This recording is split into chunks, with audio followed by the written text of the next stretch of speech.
Allocation को समझ पाएंगे और मैनेज कर पाएंगे जो करना है। आईएएस या आईपीएस बनने डंडा नहीं लाना होता, डंडा घुमाना बहुत छोटी बात है। आईएएस आईपीएस बनने के बाद, स्पेशली आईएएस बनने के बाद आपको देश के सारे रिसोर्सेज को मैनेज करना होता है।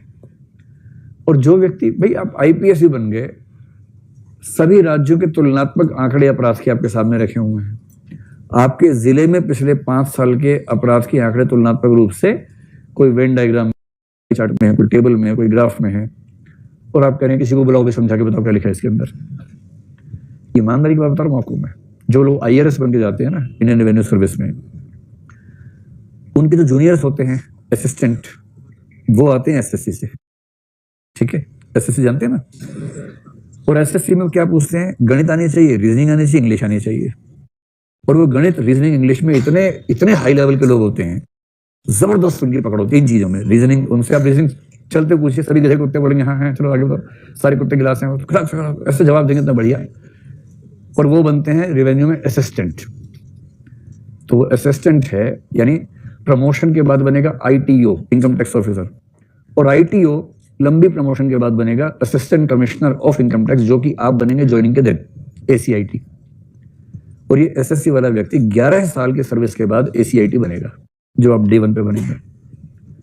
असली बात आप सुनो, कई ऐसे असिस्टेंट कमिश्नर इनकम टैक्स होते हैं, आईआरएस बन गए, अकाउंटिंग आज तक सीखी नहीं है क्योंकि स्कूल में नहीं पढ़े, अकाउंट आर्ट्स पढ़े हुए थे, मैथ्स आता नहीं है, सी सेट में रीजनिंग और कॉम्प्रिहेंशन से काम चल गया था, क्वालिफाई कर लिया था।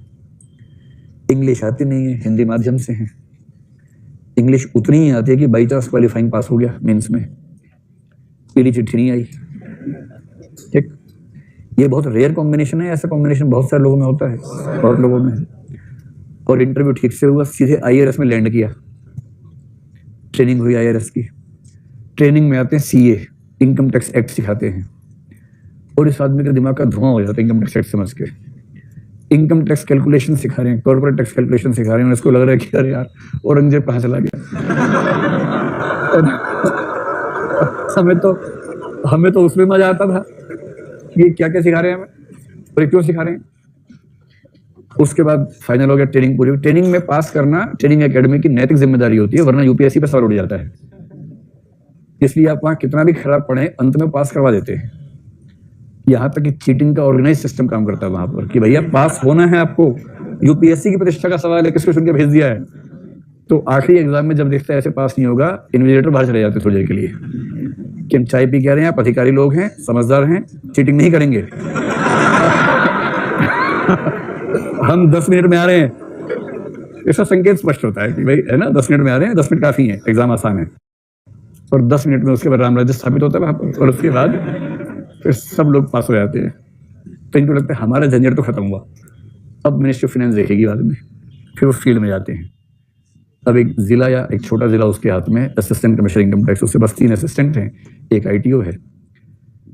दावे से कह रहा हूं कि 90% केसेस में असिस्टेंट्स को लगता है कि ये आदमी बना कैसे आईआरएस।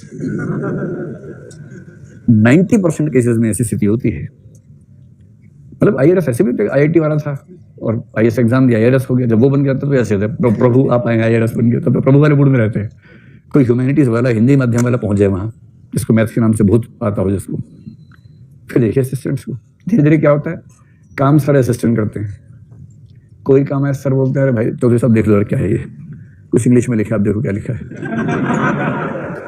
इसका टैक्स कैलकुलेट करना जरा, कैसे करते हो तुम लोग यार, कैसे करते हो। इसको लगता है कि हम तो जैसे करते, भाई तू आया कैसे यहाँ पर, तुम यहाँ पहुंचे कैसे, ये हालत हो जाती है। और उसके बाद जब केस की सुनवाई, ये भाई साहब जज भी तो है। असिस्टेंट कमिश्नर होने का मतलब है कि आप जज हैं। जज का मतलब इनकम टैक्स या जीएसटी के मामलों में आप जिस भी सर्विस में हैं, उसके केसेस आपके पास आएंगे। किसी पे आपने भेजा, एक पत्र भेजा कि आपका टैक्स ठीक नहीं लग रहा हमें, तो डिस्कशन करनी होगी, केस कर दिया। वो आदमी आया, उससे वकील भेजा अपना, वो वकील एलएलबी प्लस सीए है। आमतौर पे टैक्सेशन के वकील सीए प्लस एलएलबी होते हैं। वो वकील है, वो पिछले 10, 20, 25 साल से इनकम टैक्स के केसेस देख रहा है। इनकम टैक्स एक्ट उसको पूरा रटा हुआ है, वो देखता नहीं है, वो सीधे पेज नंबर बोलता है, पेज नंबर है, चौथी लाइन दूसरा शब्द, ऐसे बोलता है, और सारा इंग्लिश में बोलता है। सामने जज साहब बैठे हैं, जज साहब ने ना इनकम टैक्स ठीक से पढ़ा क्योंकि एकेडमी में वो बाकी कामों में व्यस्त थे। अंग्रेजी ठीक से आती नहीं, कैलकुलेशन करनी आती नहीं है। कोई बोल दे 3000 का 20% है तो 5 मिनट रुको यार। 3030 गुणा 20/100, 2 जीरो यहां से कटी, 30 गुणा 20 600। 2-2.5 मिनट के बाद बोले हाँ 600, आगे बताओ। आप समझ रहे हैं कि जो वकील सामने खड़ा है, इधर दूसरा वकील खड़ा हुआ है, 2-3 असिस्टेंट खड़े हैं। वकील असिस्टेंट को देख के पूछ रहे हैं क्या ये, तो कह रहे हमें क्या पता कौन है आगे। क्या करेगा? अगर आप चाहते हैं कि आप IAS बन के ऐसी छवि लेके जिए तो ऐसी जिंदगी जीने से अच्छा आदमी मर जाए। ये जीना भी कोई जीना लल्लू, जीवन तो थोड़ा सुंदर होना चाहिए ना। इसलिए भाई ठीक से समझिए इस बात को, इन चीजों को तरह गौण मत मानिए, इन स्किल्स को ठीक से इंप्रूव करें। खैर ये बताइए, किसी भी सिविल सर्विस में ठीक परफॉर्म करने के लिए बहुत बेसिक सब मैथ्स, गुणा भाग जमा घटा, फास्ट कैलकुलेशंस और डेटा इंटरप्रिटेशन, टेबल को चार्ट को बनाना समझना आना चाहिए कि नहीं आना चाहिए? आना चाहिए। तो यूपीएससी अगर इतनी सी अपेक्षा कर रही है तो क्या बुरा कर रही है? इतनी अपेक्षा, इसी पे सड़क पे उतर जाते हैं लोग, ये क्या करवा रहे हो हमसे।